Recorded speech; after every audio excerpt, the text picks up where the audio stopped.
Efésios capítulo 4, no versículo 27, diz assim: não deis lugar ao diabo. Versículo 29.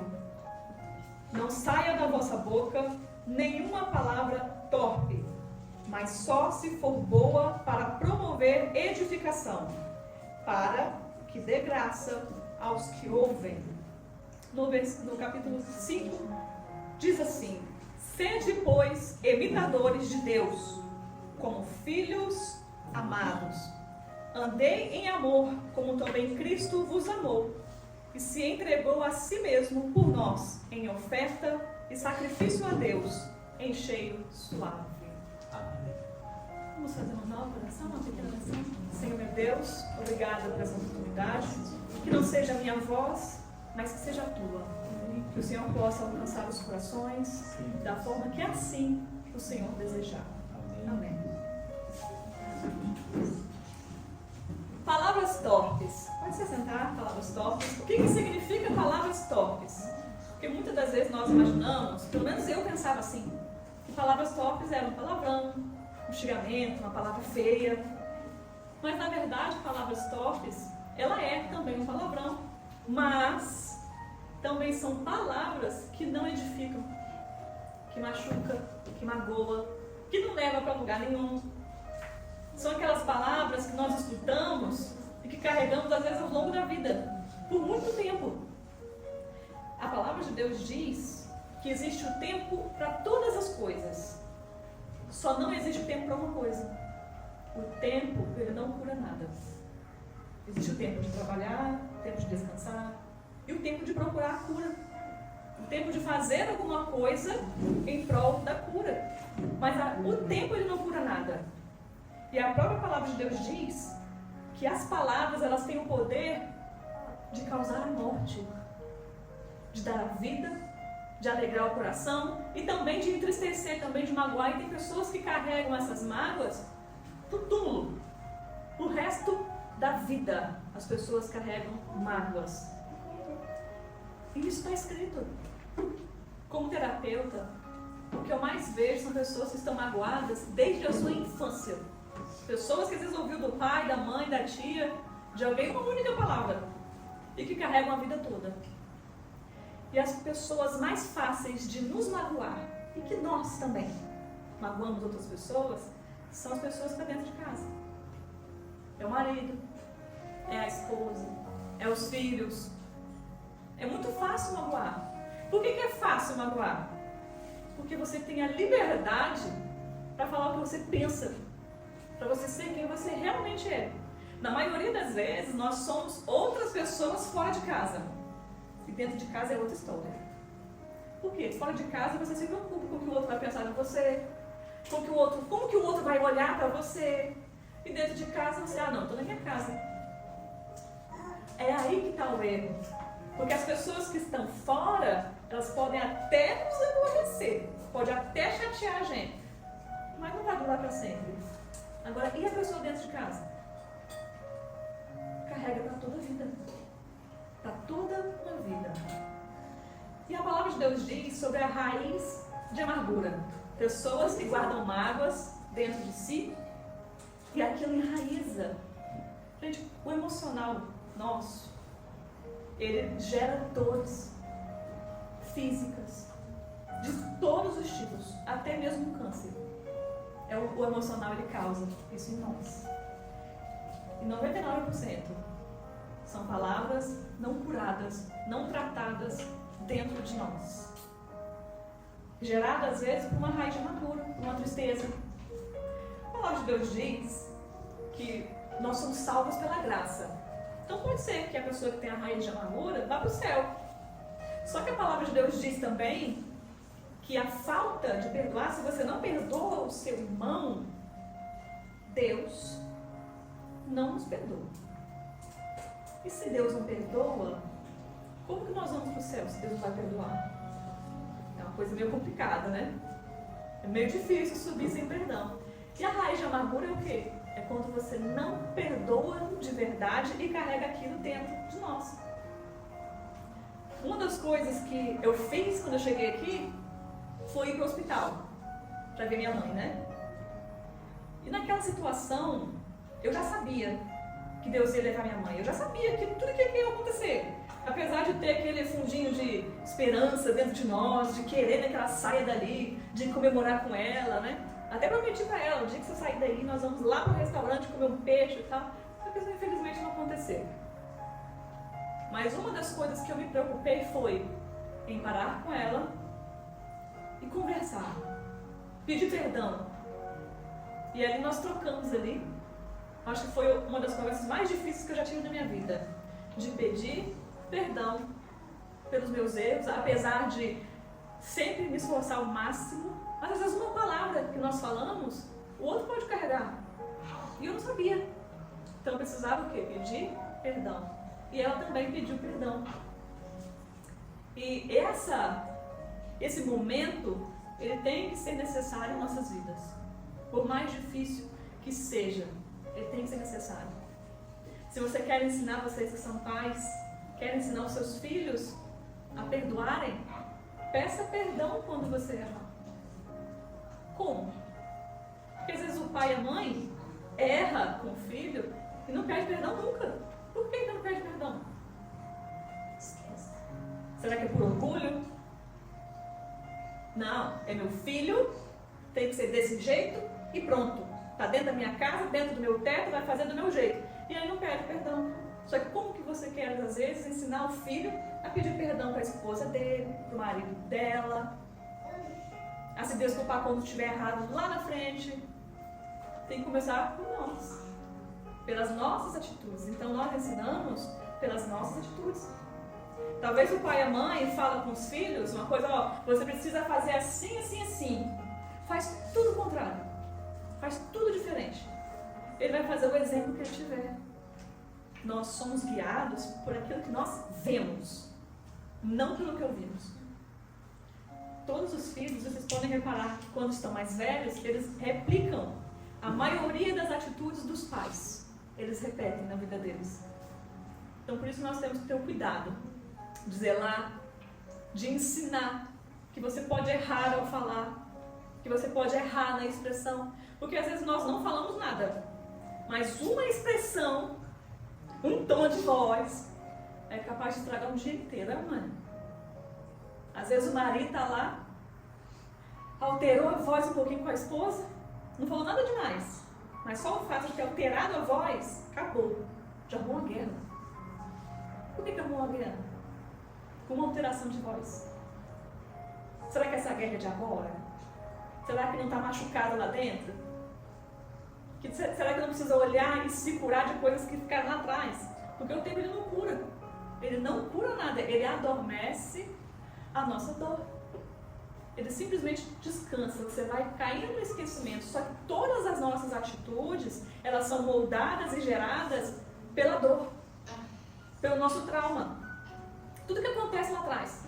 Às vezes um tapa, às vezes uma palavra, cala a boca, menina, é o suficiente para a pessoa nunca mais se expressar na vida dela. Nunca mais conseguir falar o que sente um para o outro. Por causa de uma palavra dita lá atrás. E às vezes eu vejo assim, mas eu já perdoei.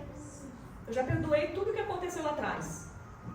Porém, as atitudes que tem foram alteradas quando alguma coisa lá atrás aconteceu. Então pode até não estar sentindo dor, mas será que não está agindo e reagindo igualzinho aconteceu lá atrás? Então nós precisamos sempre olhar, analisar, pensar antes de falar, porque a palavra de Deus diz que a palavra lançada ao vento, ela não volta. Ela não volta, ela mata. Ela corta como fogo no meio de uma matagal, ela sai alastrando e queimando tudo. Uma única palavra. Então nós precisamos ter a prudência. Pensar antes de falar. Pensar assim, será que eu gostaria de ouvir tal coisa que eu vou falar agora? Porque às vezes, essa falta de pensar antes de falar pode tirar até a nossa salvação de nós. Além de destruir o nosso dia, a nossa semana, às vezes o mês inteiro, até perder a salvação, porque vai gerar raiz de amargura, às vezes falta de perdão. E aí a consequência da falta de perdão. Então, o ele é um processo de cura em nossas vidas. Pedir desculpas pelos nossos erros, pensar, analisar. E a Bíblia fala que nós precisamos estar em contínuo, sempre em movimento para melhorar e para aperfeiçoar nossas vidas. A Bíblia nos ensina isso, a nunca estar paralisado, a nunca ficar ali, só esperando. A palavra que diz assim, espera em Deus, confia em Deus. E o esperar e o confiar não significa que nós não temos que fazer a nossa parte. Não significa que nós não temos que olhar para dentro de nós, corrigir os nossos erros e tentar melhorar. Mas significa que nós vamos trabalhar em busca do que nós queremos e confiar e acreditar que no tempo certo Deus fará a parte dele. Isso que é confiar e acreditar. Só que a maioria das pessoas erra nisso daí. Eu estou esperando em Deus. E vai lá, estou esperando em Deus. No tempo certo vai acontecer. Tem uma música que fala assim, quem tem promessas de Deus não morre. Todo mundo já ouviu falar essa música, né? Quem tem promessas de Deus não morre, não. Morre. Morre sim.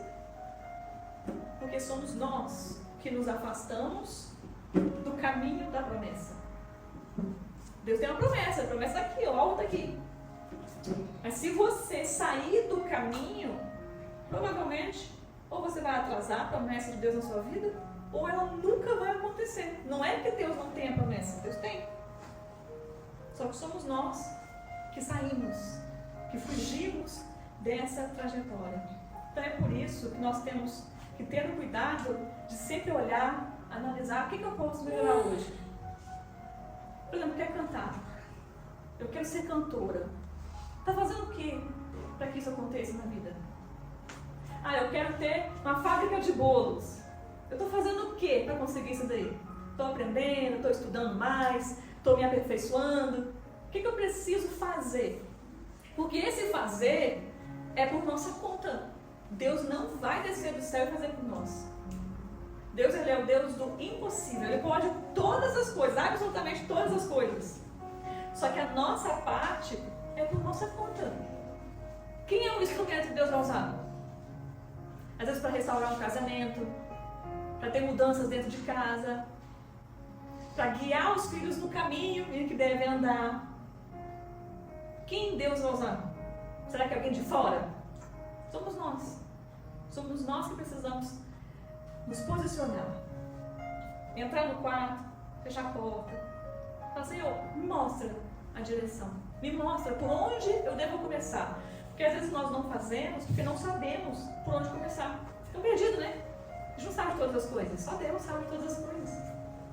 Só que se nós pedirmos a Deus para que nos direcione, para que nos dê um caminho, Deus ele vai dar. Ele vai dar. Tem uma ferramenta aqui, por exemplo, na internet.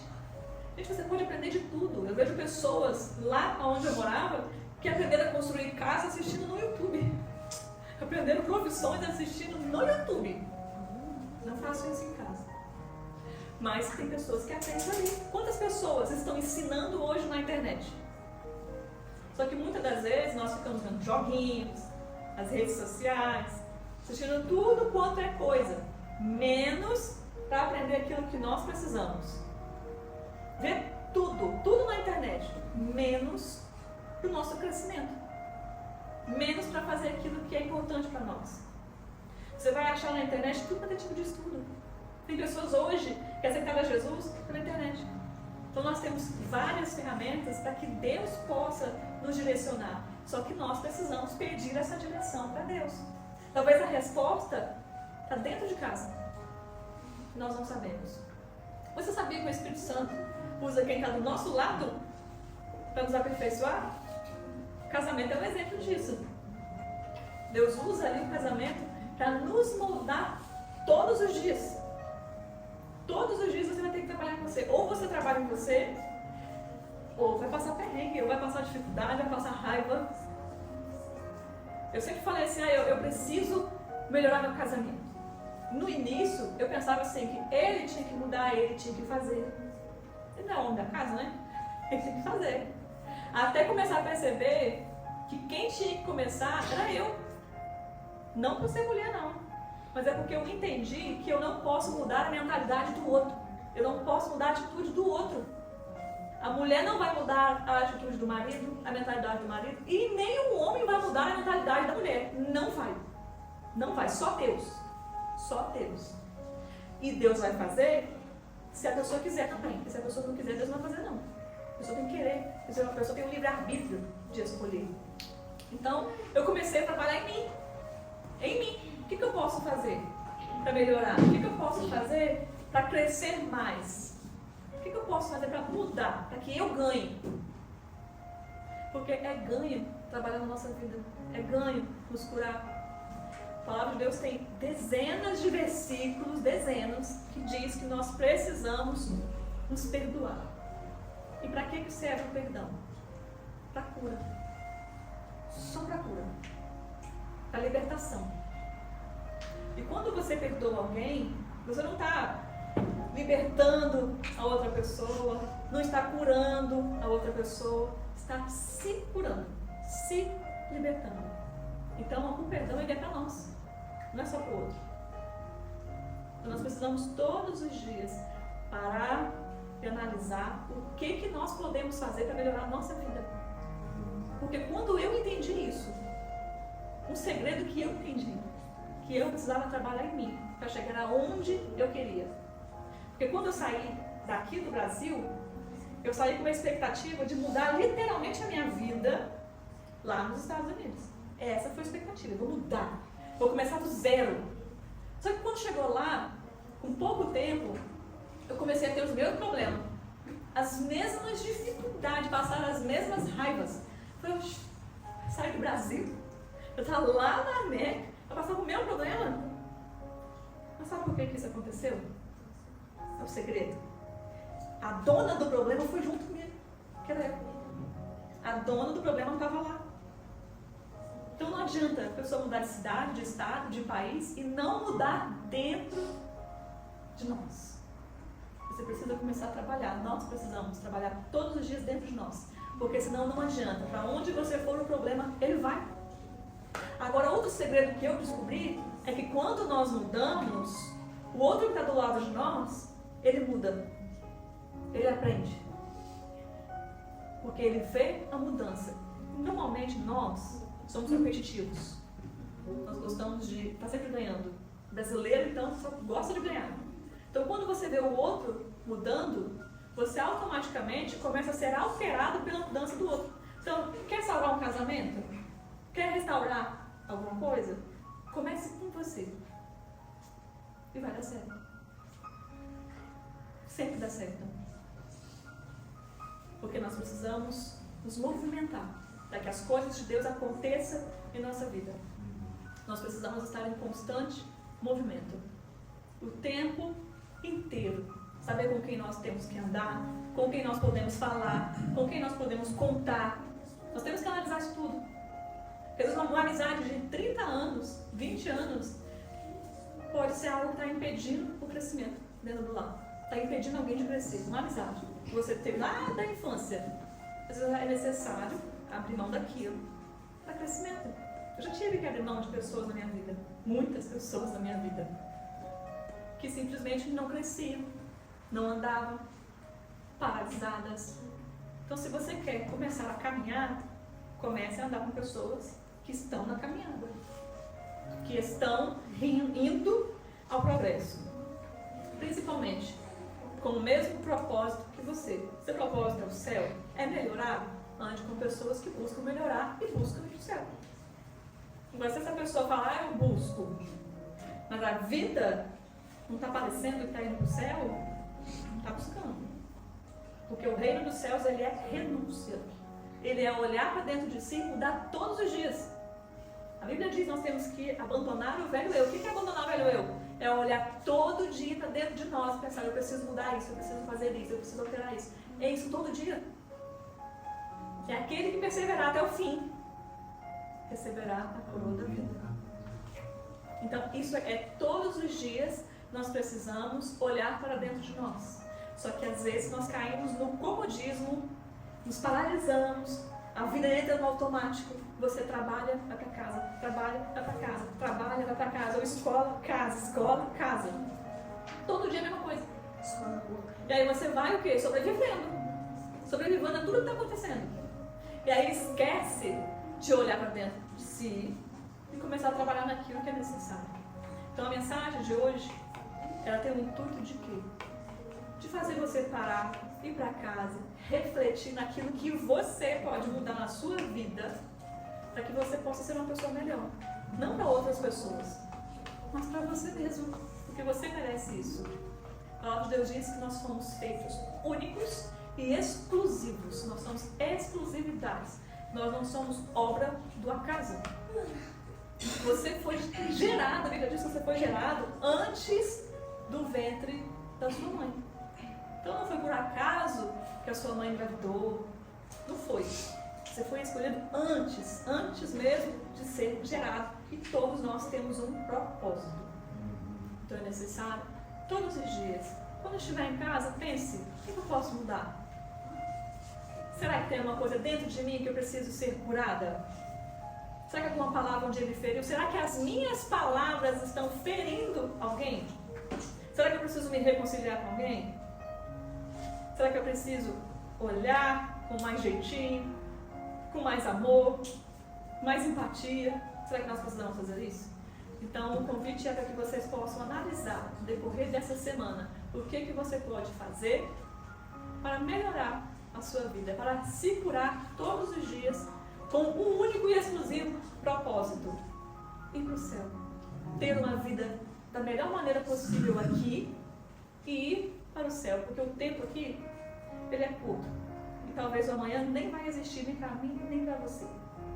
Então a oportunidade que nós temos para mudar, ela é hoje, é começar hoje, é começar você indo para casa já pensando nisso. Será que eu posso mudar?